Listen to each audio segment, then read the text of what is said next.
جب کوئی شخص اپنے آبائی اور نسلی مذہب کو چھوڑ کر کوئی نیا دین اختیار کرتا ہے تو اس کے پس پردہ عموماً جذباتی، فکری یا سماجی عوامل کار فرما ہوتے ہیں، لیکن جہاں تک میری افتاد طبع کا تعلق ہے، میں اس معاملے میں کبھی جذباتیت کا شکار نہیں ہوا، بلکہ خالص فکری اور سماجی بنیادیں تھیں جنہوں نے بالآخر مجھے اسلام کی آغوش میں لا ڈالا، جبکہ اس سے قبل میں نے دنیا بھر کے تمام مذاہب کے دعاوی، الہامی کتب اور نتائج فکر کا ایک ایک پہلو کھنگال ڈالا تھا۔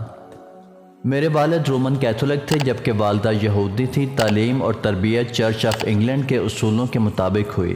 یوں بیک وقت 3 مذاہب سے میرا تعارف ہو گیا۔ میری تشکیک کا آغاز اس وقت ہوا جب میں نے یہودیت اور عیسائیت کے عقائد کا موازنہ کیا۔ میرے وجدان نے مقدس اوتار کے تصور اور کفارے کے عقیدے کو ماننے سے صاف انکار کر دیا، بلکہ میں تو سمجھتا ہوں کہ کوئی بھی ذہین انسان نہ تو بائبل کے بلند آہنگ اور تہ در تہ دعاوی سے مطمئن ہو سکتا ہے، نہ وہ خدا کے روایتی تصور پر مبنی چرچ آف انگلینڈ کی ان تعلیمات کو قبول کر سکتا ہے جن میں عقل و شعور پر مبنی کسی زندہ نظریہ عبادت کا وجود نہیں۔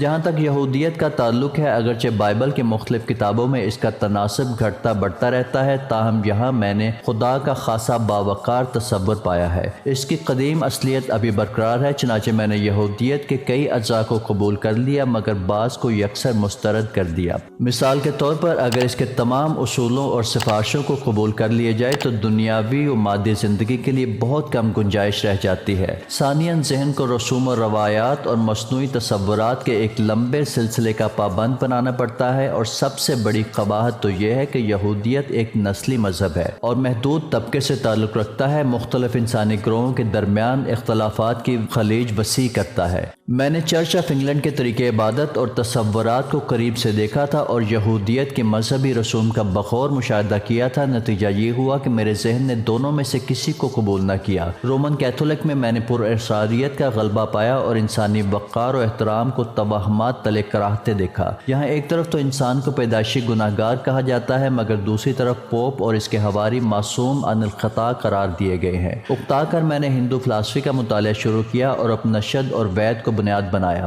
مگر نتیجہ وہی دھاگ کے 3 پات، یعنی کچھ چیزوں کو میں نے احترام کی نظر سے دیکھا مگر اکثر باتوں کو رد کر دیا۔ معاشرتی برائیوں کا ہندو تعلیمات کوئی حل پیش نہیں کرتی۔ برہمن کو غیر معمولی تقدس اور ان گنت سہولتوں کا مستحق ٹھہرایا گیا ہے مگر اچھوت کو زندہ درگور کر دیا گیا ہے۔ کسی مذہب میں بھی انسانی توہین کی وہ مثال نہیں ملتی جس کا نمونہ ہندو مت میں نظر آتا ہے۔ مزے کی بات یہ کہ سارا الزام خدا کے سر تھوپا جاتا ہے کہ یہ سب کچھ اس کی مرضی کے مطابق ہو رہا ہے۔ بدھ مت نے مجھے انسانی ذہن اور اس کے طریقہ کار کو سمجھنے میں مدد دی۔ میں نے اندازہ کیا کہ ضروری قسم کی قربانیاں دی جائیں تو مظاہر فطرت کا ادراک بالکل کسی کیمیائی تجربے کی طرح حاصل ہو سکتا ہے۔ یوں لگتا ہے کہ بدھ مت ذات پات کے نظریے کا محض رد عمل ہے، لیکن اس میں ان اخلاقی تعلیمات کا فقدان ہے جو ہندو مت میں پائی جاتی ہیں۔ بدھ مت میں مافوق الانسان قوتیں تو حاصل ہو سکتی ہیں مگر مجھے بہت جلد پتہ چل گیا کہ ان قوتوں کا روحانیت سے کوئی تعلق نہیں، بلکہ سائنس کا ایک شعبہ ہے جو اخلاقیات کو سہارا تو نہیں دیتا، محض اعلیٰ درجے کی تفریح کا باعث بنتا ہے۔ جذبات کو دبا دینا اور تمام خواہشات کو تابع کر لینا، یہ کام تو یونانی فلسفی زینوں کے پیروکار بھی کرتے تھے۔ پھر بدھزم میں خالق کائنات کا کہیں تصور نہیں ملتا، محض ذاتی نجات کی خاطر تگ و دو کی جاتی ہے اور اس کا انداز بھی سراسر غیر فطری اور مصنوعی ہے۔ ٹالسٹائی کی عیسائیت کے مانند کم از کم نظریاتی اعتبار سے بدھزم دنیا کی رہنمائی کر سکتا تھا، مگر جس طرح عیسائیت مسیح علیہ السلام کے اقوال تک محدود ہو کے رہ گئی، اسی طرح بدھزم محض زبانی جمع خرچ کا ایک نمونہ بن گیا اور بس۔ یہاں ایک سوال پیدا ہوتا ہے کہ جب کچھ مذاہب نظریاتی اعتبار سے دنیا کے لیے باعث نجات ہو سکتے تھے تو عملی میدان میں وہ ایسا کرنے سے کیوں قاصر رہے؟ اس کا جواب یہ ہے کہ وہ مذاہب ایک محدود طبقے کے لیے تھے، عوام تک ان کے رسائی نہیں تھی۔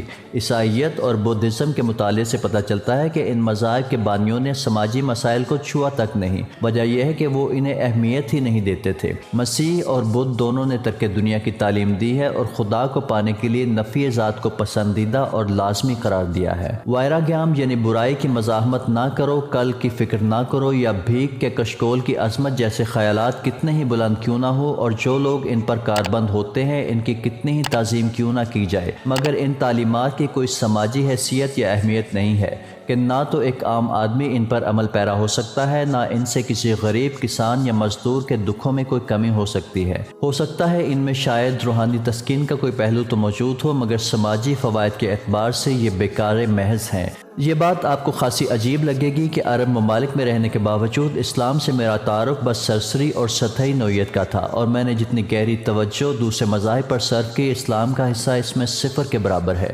میں نے اس وقت تک صرف راڈیل کا ترجمہ قرآن مجید پڑھا تھا اور اس سے میں نے کوئی خاص تاثر نہیں لیا تھا۔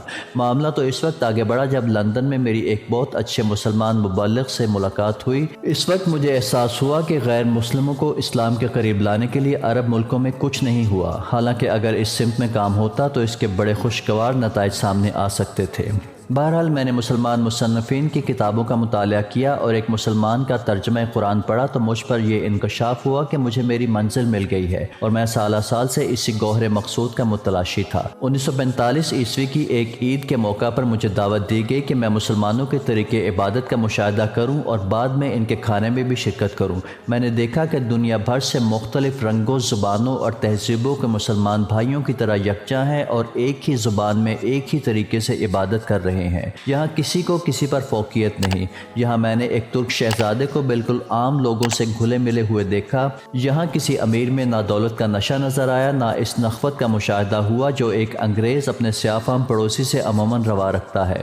یہاں مجھے کسی میں منسکہ خیز قسم کا غرور نظر آیا، نہ ریاکارانہ زہد و تقوی کی کوئی جھلک دیکھی۔ ساری فضا وقار، توازن اور اعتدال کا حسین امتزاج پیش کر رہی تھی۔ میں بیان نہیں کر سکتا کہ اسلام سے اس باقاعدہ اور عملی تعارف نے میرے دل و دماغ پر کیا تاثرات چھوڑے۔ یہاں مجھے وہ سب کچھ نظر آیا جو کسی بھی دوسرے مذہب میں نہیں تھا۔ آپ میری سوچوں کا اندازہ اس امر سے لگا سکتے ہیں کہ میں نے دنیا بھر کے مذاہب کا تفصیلی مطالعہ کیا لیکن کسی میں کشش نظر نہ آئی، مگر اسلام نے بہت تھوڑے عرصے میں مجھے اپنی طرف کھینچ لیا اور میں مسلمانوں کی عظیم عالمی برادری کا باقاعدہ رکن بن گیا۔ متذکرہ بالا تصریحات سے یہ بات تو سامنے آ گئی کہ میں مسلمان کیوں ہوا، مگر یہ وضاحت نہیں ہوئی کہ مجھے مسلمان ہونے پر فخر کیوں ہے۔ دراصل فخر و ناز کا احساس مجھے وقت اور تجربے نے عطا کیا۔ میں نے اسلامی تہذیب اور ثقافت کی تعلیم ایک انگریزی یونیورسٹی میں حاصل کی۔ یہاں مجھے پتہ چلا کہ یورپ کو قرون مسلمہ یعنی ڈارک ایج سے نکالنے والا اسلام تھا۔ تاریخ نے مجھے بتایا کہ دنیا میں مسلمانوں نے کتنی عظیم و پرشوکت سلطنتیں قائم کیں اور آج کے سائنسی علوم اور ایجادات دراصل اسلام کے مرہون منت ہیں۔ چنانچہ اب جب کوئی اظہار افسوس کرتا ہے کہ تم پیچھے کی طرف لڑک گئے ہو تو میں اس کی جہالت پر مسکرا دیتا ہوں۔ میں اکثر سوچتا ہوں کہ یہ لوگ اسباب و علل کو کس طرح خلط ملط کرتے ہیں۔ آخر یہ اسلام کو ان عوامل کے حوالے سے کیوں دیکھتے ہیں جنہوں نے باہر سے نفوذ کیا اور غیر فطری طریقے سے اسلام کی صورت کو مسخ کرنے کی کوشش کی۔ اگر چیزوں کو جانچنے کا یہی معیار ہے تو پھر یہ لوگ نشاط ثانیہ کے دور کی مصوری کو کیوں دریابرد نہیں کر دیتے؟ پھر عیسائیت کو قرون مسلمہ اور اسپین کے حوالے سے خون اشامی اور تباہی و بربریت کا سمبل کیوں نہ مان لیا جائے؟ یورپ کے لوگوں کو یہ بات نہیں بھولنی چاہیے کہ ہر دور میں منصف مزاج عظیم شخصیتوں نے اسلامی تہذیب کو بے نظر تحسین دیکھا ہے اور اس سمندر میں ایسے موتی پنہاں ہیں جو اب بھی سارے زمانے کی تاریکیوں کو روشنیوں سے بدل سکتے ہیں۔ ناظرین، یہ تھی آج کی سچی داستان۔ چینل سے جڑے رہیں۔ ویڈیو اگر پسند آئی ہو تو لائک کر دیں اور زیادہ سے زیادہ اپنے دوستوں اور احباب میں شیئر کر دیں۔ چینل کو سبسکرائب کر لیں اور بیل آئیکن کو بھی دبا دیں کیونکہ اس چینل پر ابھی بہت کچھ آپ کی دلچسپی اور معلومات کے لیے آنے والا ہے۔ اپنا بہت سارا خیال رکھیے گا۔ فی امان اللہ۔ آگہی